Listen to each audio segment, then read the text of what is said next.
This crochet stitch is really beautiful. It's elegant, it's easy and repetitive. It's reversible, it looks good on either side. What more could you ask for? The fabric that it creates has a really nice drape, and it's actually kind of stretchy too. I'm Melissa from Modern Maid, and I'm here to teach you how to crochet, and today we're going to learn the little comb stitch. So you're going to start with an even number of chains, and in the second chain from hook, work a single crochet. So this first row is going to remind you of the moss stitch if you've worked that really easy stitch before. Then chain one, you're going to repeat this part all across the row, skip one chain, and in the following chain, work a single crochet.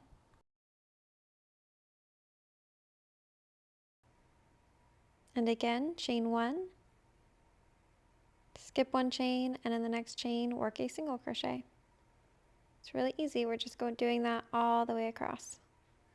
Chain one, skip one chain, in the following chain, work a single crochet. When you reach the end of the row, you're just going to continue on with that. So you'll have 2 stitches left. You'll chain one and single crochet in the last stitch. All right, so that is row 1, really easy. We're going to chain 2 and turn. And for row 2, we're going to work in all these chain 1 spaces that we created in the previous row. So that's going to be where you place all your stitches. So in this first chain 1 space, we're going to work 2 half double crochet.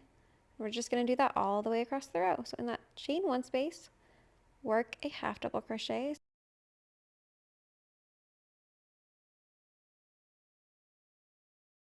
Do that again, back into that same chain 1 space that you just worked that last half double crochet.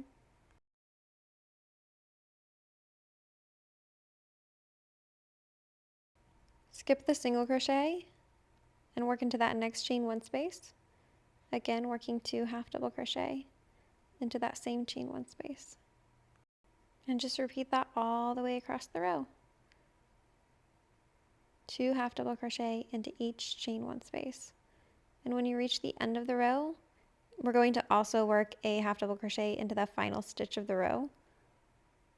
So work a half double crochet into that last single crochet in the row below. And that is row 2. That's all there is to it. And then chain 1 and turn.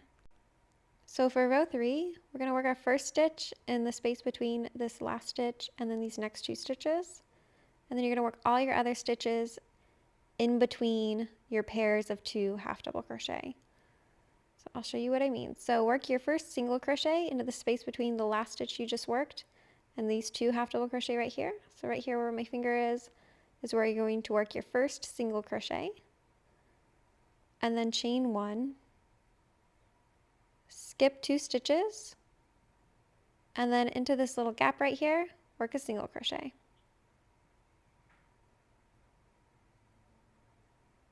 Chain 1,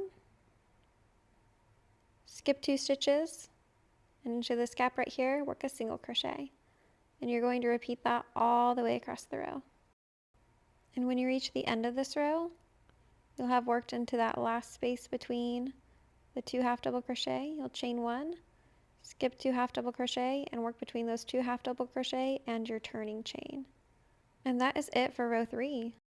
Now you can chain 2 and turn and repeat row 2 because this stitch pattern is a 2-row repeat. So you'll just repeat rows 2 and 3 until your project reaches your desired length. Thank you so much for following along. I hope you found this stitch tutorial helpful. Let me know in the comments what you plan to make with this stitch. I would love to hear your ideas. Meet me over on TikTok and Instagram for more tutorials like this. Don't miss my most recent tutorial for the park square here on YouTube, and you can use that park square to make the park square tote, which is my most recent pattern.